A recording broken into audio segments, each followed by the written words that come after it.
You're falling. Not from a plane or off a cliff. No, you're plummeting. Straight down into the very heart of our planet. The air rushes past, growing thicker, hotter. You brace for impact, but it never comes. Instead, you just keep falling. What would that actually be like? How fast would you go? And how long until you hit the other side? The answer to that last one is far less time than you think. But getting there? That's where things get truly wild. For centuries, humans have looked up, dreaming of the stars. But what about looking down? What if we could actually drill a hole, a perfect tunnel, straight through the earth? We've tried, you know. Oh, we've tried. The deepest hole ever made by human hands isn't some secret government project or a forgotten mine. It's the Kola superdeep borehole in a remote part of Russia. For 22 years, Soviet scientists drilled and drilled. They pushed their machines further than anyone thought possible, going down a staggering 12,262 meters. That's over 7.6 miles. Deeper than the Mariana Trench, deeper than Mount Everest is tall. It cost them over $100 million. They found ancient microscopic fossils 2 billion years old encased in rock. They even found water at depths no one expected. But then, the Earth fought back. At that depth, the temperature wasn't the expected 100 degrees Celsius. It was a blistering 180 degrees Celsius over 350 degrees Fahrenheit. Their drill bits started to melt. The rock itself became like a hot, squishy plastic, oozing back into the hole as fast as they could drill it out. They had to stop. The project was abandoned. And here's the kicker, 7.6 miles. That's not even halfway through the Earth's outermost layer, the crust. Our planet's crust alone can be up to 70 kilometers thick under continents. The Kola borehole barely scratched the surface, like trying to drill through an apple and only getting through the skin. It's just 0.2% of the way to the Earth's center. So, if we're going to drill a tunnel through the entire Earth, we need to forget our current technology. We need something impossible. Something that can withstand forces we can barely imagine. Let's say we do have that impossible technology. We have a drill that cuts through anything, a tunnel lined with a material that won't melt or collapse. You step to the edge, take a deep breath, and jump. The first few miles would be pretty normal, relatively speaking.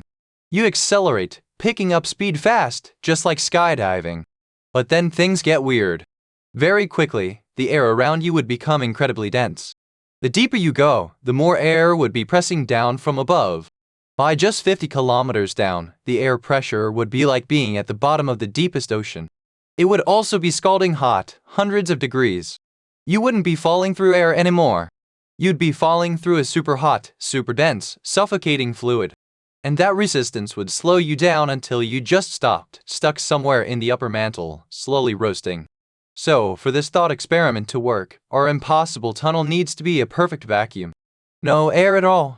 Just you and the void. Now, you're falling faster. Past the crust, which is thinner under the oceans, only about 5 kilometers deep. Then you hit the mantle. This layer is enormous, about 2,900 kilometers thick, making up most of the Earth's volume. It's made of dense, dark rock, rich in iron and magnesium. And it's hot. Really hot. The shallowest parts start at around 700 degrees Celsius, but near the core, it can reach 4,000 degrees Celsius. That's 7,200 degrees Fahrenheit. Even though it's so hot, the pressure is so intense that the mantle isn't fully liquid. Think of it more like super thick, slow-moving caramel or really stiff Play-Doh. It flows, but over millions of years. As you continue your descent, the pressure builds to unimaginable levels. The rock around you would be under so much strain, it would easily crush any ordinary material. But you're in your special tunnel. Then, you hit the outer core. This is where things get truly alien. It's about 2,200 kilometers thick. And it's liquid. Not molten rock like lava, but molten metal. Mostly iron and nickel. And it's unbelievably hot. Temperatures here are between 4,000 and 5,000 degrees Celsius, or 7,200 to 9,000 degrees Fahrenheit. That's as hot as the surface of the sun. The churning, flowing metal of the outer core is actually what generates Earth's magnetic field, the invisible shield that protects us from harmful solar radiation. Without it, life on Earth as we know it probably wouldn't exist. You'd be falling through a sea of liquid metal, hotter than anything you've ever known, surrounded by the force field generator of our entire planet. You'd be picking up speed, faster and faster, as the Earth's gravity pulls you towards its center. Finally, you reach the inner core. It's a solid ball, about 1,200 kilometers across, roughly the size of the moon. It's also made mostly of iron and nickel. But unlike the outer core, this part is solid. Why? Because the pressure is just mind-boggling. It's so high, between 3.3 and 3.6 million times the pressure at sea level, that even at temperatures around 5,000 to 5,500 degrees Celsius, 9,000 to 10,000 degrees Fahrenheit, the iron and nickel can't melt. It's solid iron at the temperature of the sun's surface. Now for the weirdest part, gravity. As you fall, gravity is pulling you down. But as you get closer to the center, there's less and less Earth below you. More and more of the Earth's mass is around you or even above you. This means the gravitational pull on you actually starts to decrease. You're still speeding up, but not as quickly. Then, you hit the very center of the Earth. And for a fleeting moment, you'd be completely weightless. Gravity would be pulling you equally from every single direction, canceling itself out. You'd be suspended, briefly, at the planet's heart. But you wouldn't stop. Oh no. You'd be moving at an incredible speed by this point. Somewhere around 28,000 kilometers per hour or 18,000 miles per hour. Your momentum would carry you right past the center, heading up toward the other side. As you zoom past the center, gravity would start pulling you back again, but now it's working to slow you down. You decelerate steadily until you reach the surface on the opposite side of the planet.